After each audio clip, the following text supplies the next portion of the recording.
तो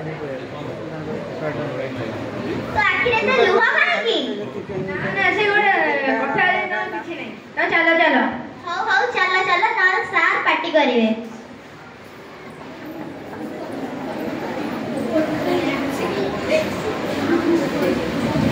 आज हम कराटे चैंपियन से जितिया में प्रैक्टिस करिया खास करे सिखिया जुम्बी आरन जुम्बी क्या क्या क्या औरन जुम्बी क्या क्या क्या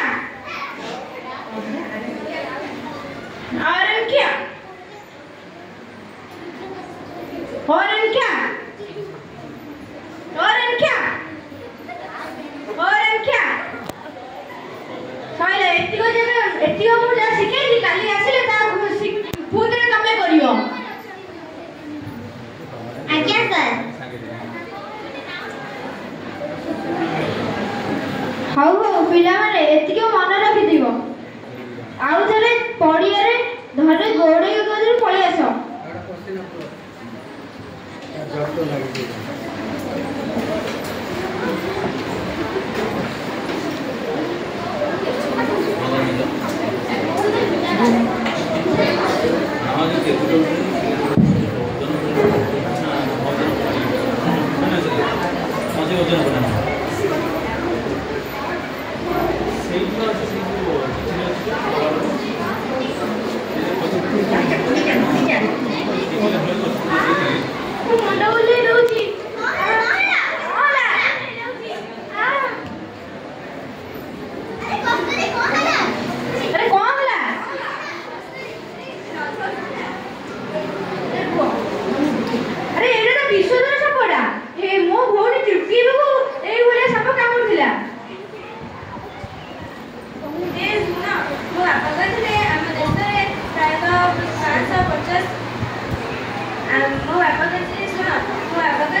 रक्त विष प्रवाहित न हो गोटे जगह एवं जो जगह यार साप कामुड़ी थी से जगह 4 इंच ऊपर एक पतला कपड़ा बांधी देव जहाँ फल विष चारिया प्रवाहित हो पारनी अरे कपड़ा न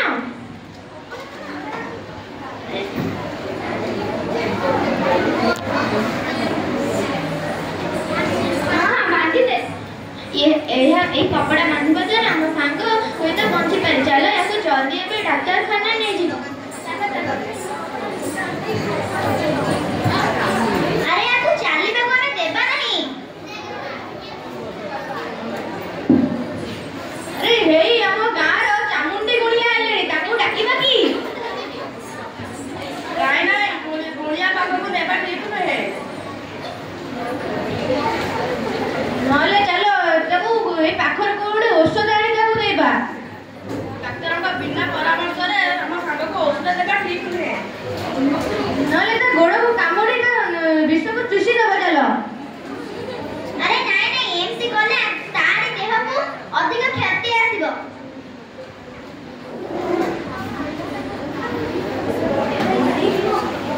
चलो नहले पाख शिव मंदिर को नहीं जीवा शिव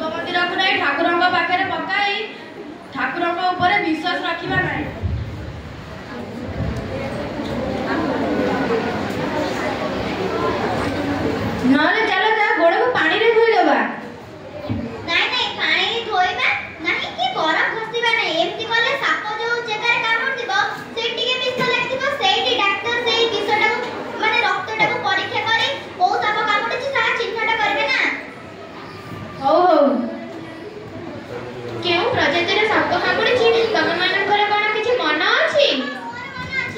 गोटे कला सापटा कामुड़ी और तार फणा थिला? मु भल्ला के देखि पाली। आ के देखिछ कि?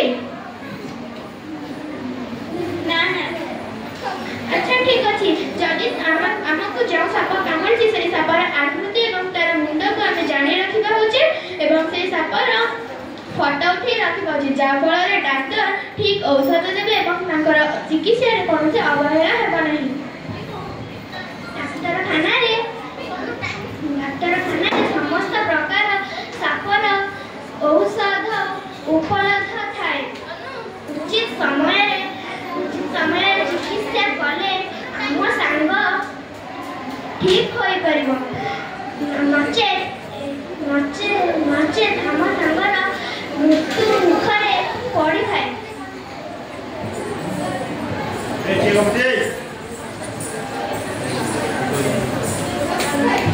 चलो हमें डाक्तरखाना चलो जल्दी चलो।